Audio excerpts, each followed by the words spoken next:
नमस्कार दोस्तों, कैसे हो आप सब लोग। आशा करता हूं कि आप सब लोग ठीक हो। Welcome to I think channel. तो आज मैं इस लेक्चर में आपको यूपीएससी या दूसरे एग्ज़ाम्स के बहुत ही इंपॉर्टेंट टॉपिक बताने चाह रहा हूं। वो है लखनऊ पैक्ट। ये आपको मॉडर्न हिस्ट्री का एक बहुत ही इंपॉर्टेंट और इंटरेस्टिंग टॉपिक है। इसमें आपको बहुत कुछ जानने को मिलेगा। तो मैं आपको ये रिक्वेस्ट करना चाहता हूँ, इस वीडियो को पूरा देखिए, स्किप मत कीजिए। अगर स्किप करने से आपको बहुत कुछ मिस हो जाओगे और बहुत कुछ कन्फ्यूज़न में पड़ जाओगे आगे जाकर, तो प्लीज़ स्किप मत कीजिए। तो चलते हैं आगे डिस्कस करने में। तो चलिए शुरू करते हैं। तो लखनऊ पैक्ट बेसिकली शुरू हुआ था 1916 में।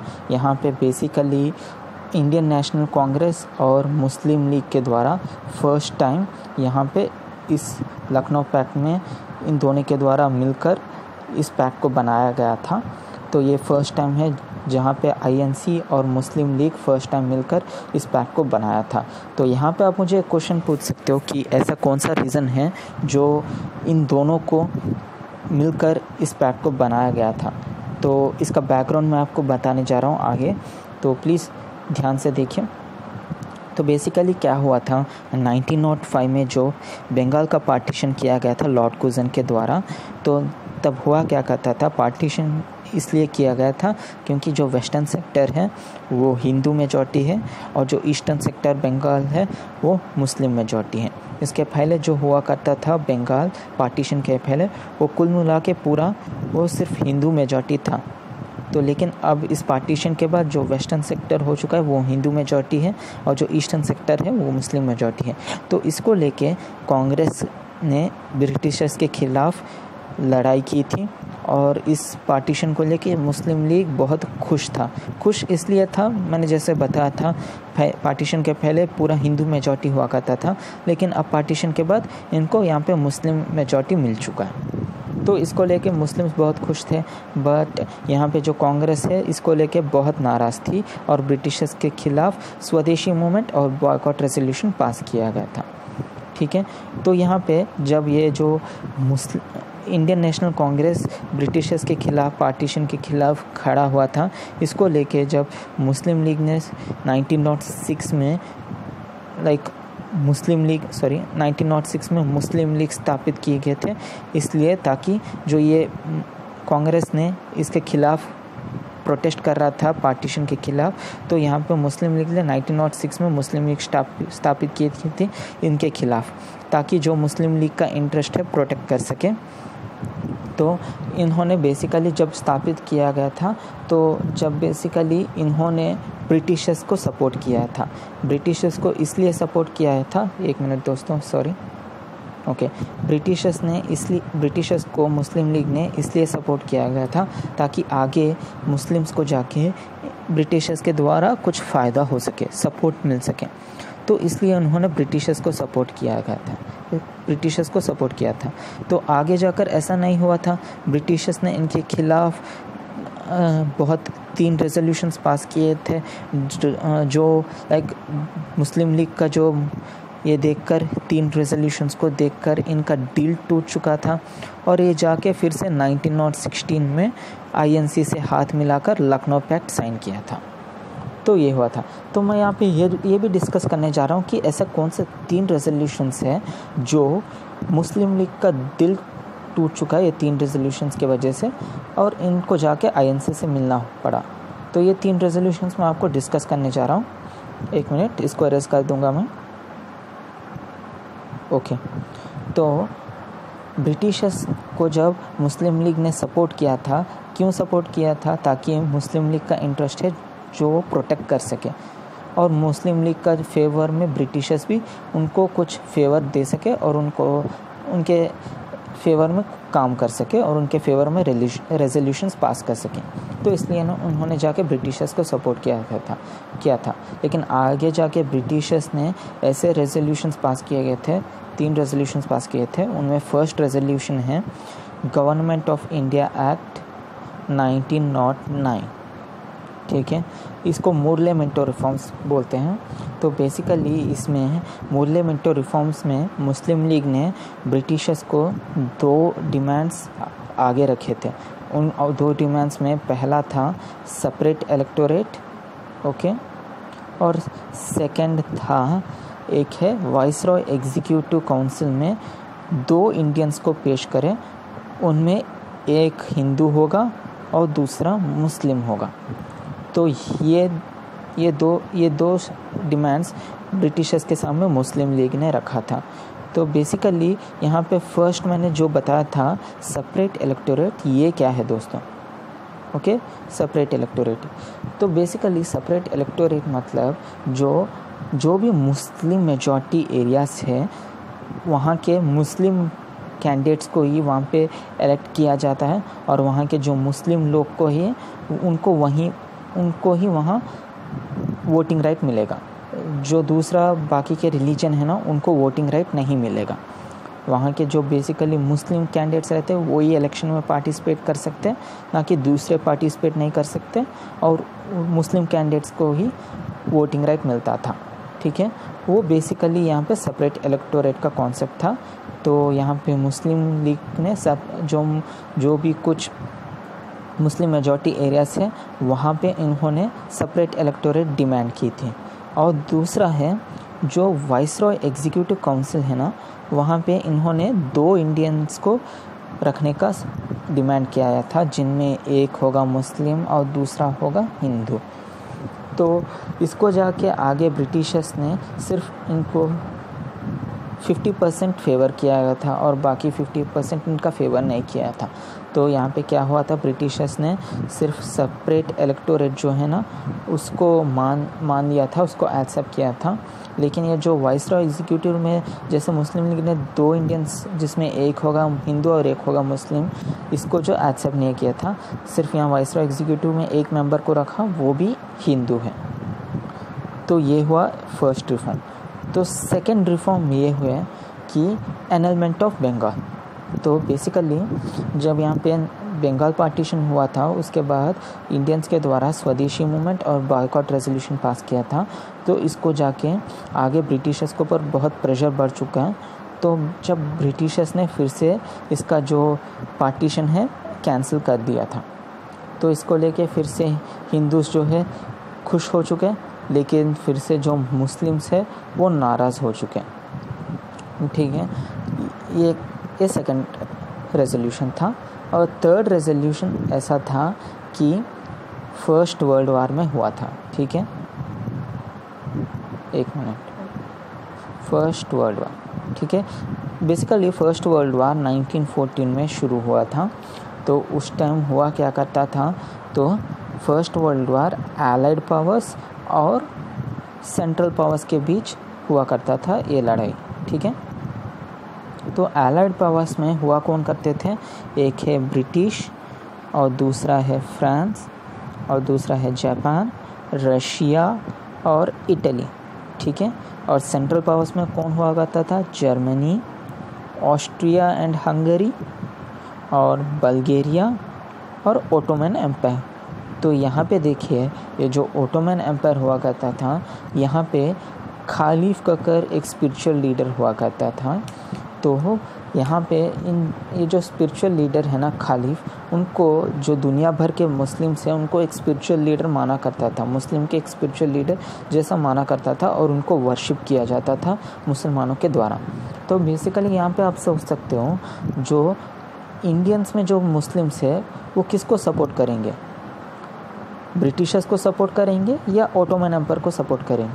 ऑफ कोर्स ये जो मुस्लिम्स यहाँ पे इंडियन के मुस्लिम्स ओटोमन एम्पायर को सपोर्ट करेंगे, क्योंकि यहाँ पे खालिफ ककर एक स्पिरिचुअल लीडर हुआ करता था जो मुस्लिम्स को द्वारा वर्शिप किया जाता था।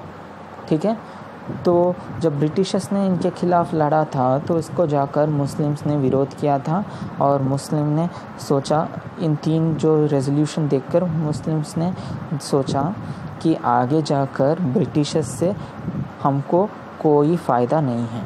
तो इन्होंने मुस्लिम लीग ने जाकर कांग्रेस, इंडियन नेशनल कांग्रेस से जाकर हाथ मिलाया था 1916 में, और इन्होंने लखनऊ पैक्ट साइन किया था। तो ये है दोस्तों बैकग्राउंड। तो आगे मैं ये डिस्कस करने जा रहा हूँ कि क्या क्या साइन किया गया था, क्या क्या रिफॉर्म साइन किए गए थे लखनऊ पैक्ट में।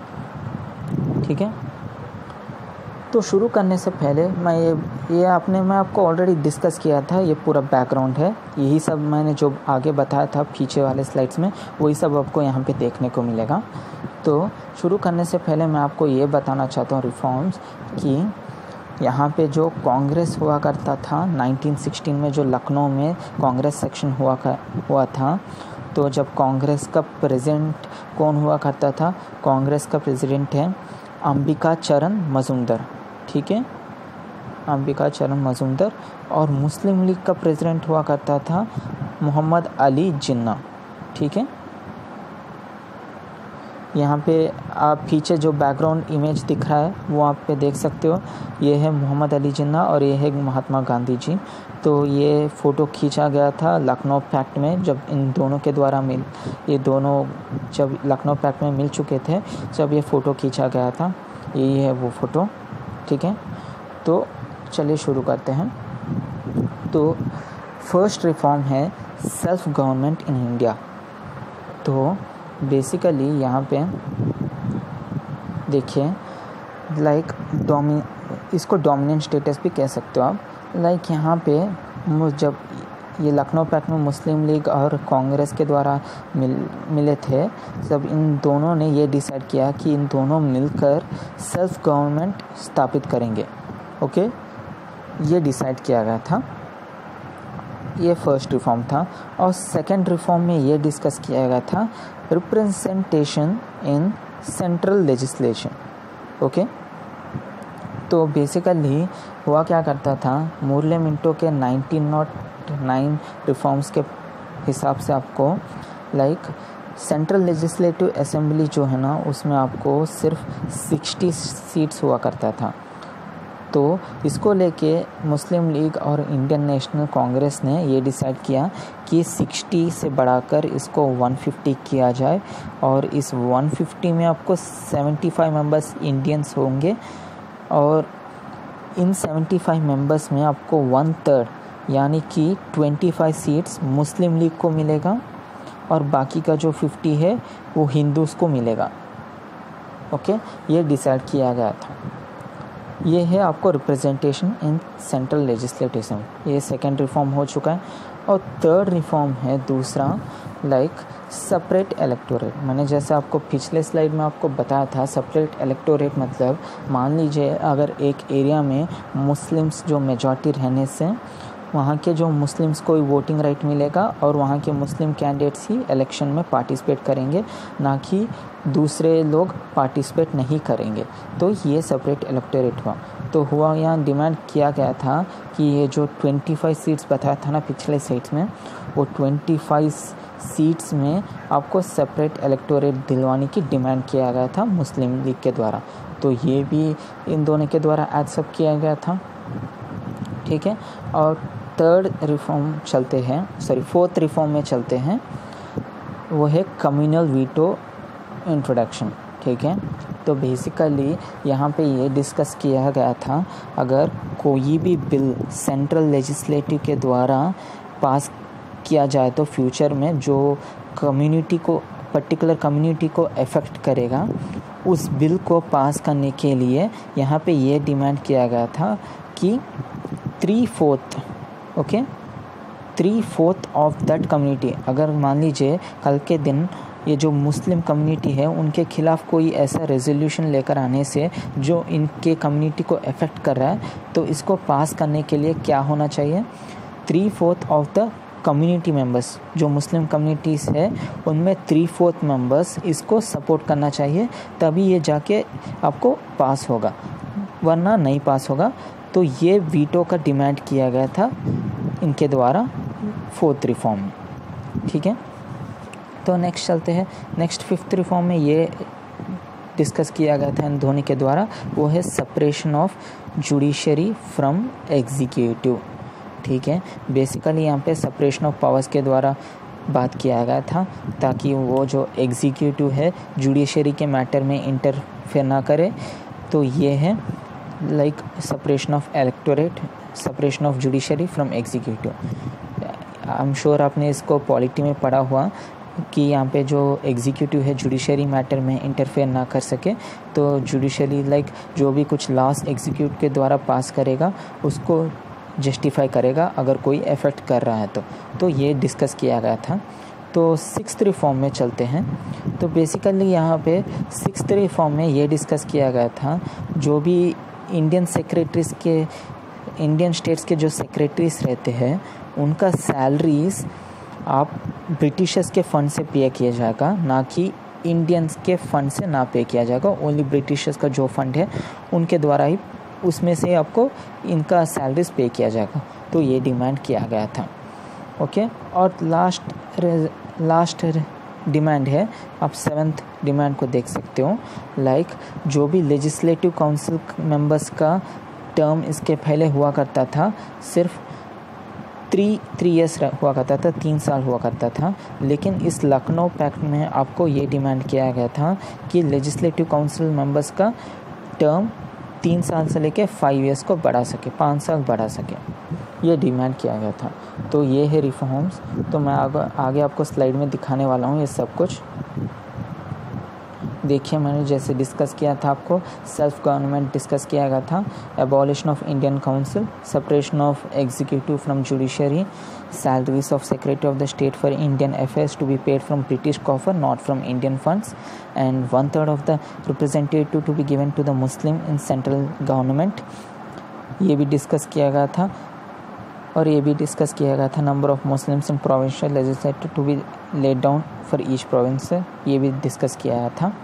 और ये भी डिस्कस किया separation of electorate for all the communities until joint electorate in demand by all. तो ये सब मैंने आपको डिस्कस किया था, मैंने डिटेल में यही सब कुछ यहाँ पे लिखा हुआ था, यहाँ पे आप पढ़ सकते हो। और यही आपका अगर कल के दिन एग्ज़ाम में आने से मेंस में आपको यही लिखना पड़ेगा, ठीक है। तो ये है।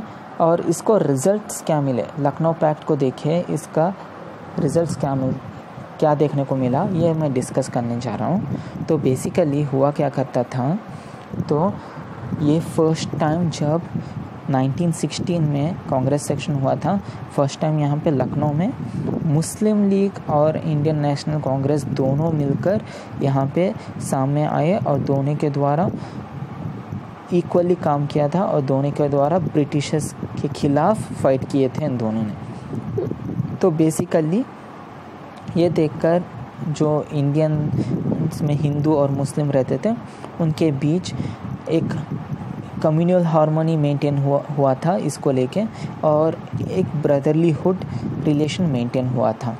तो फर्स्ट टाइम यहाँ पे मुस्लिम और हिंदू का पार्टी दोनों मिलकर हिंदू मतलब INC इंडियन नेशनल कांग्रेस और मुस्लिम लीग दोनों मिलकर यहाँ पे काम किया था और ब्रिटिशर्स के खिलाफ लड़े थे।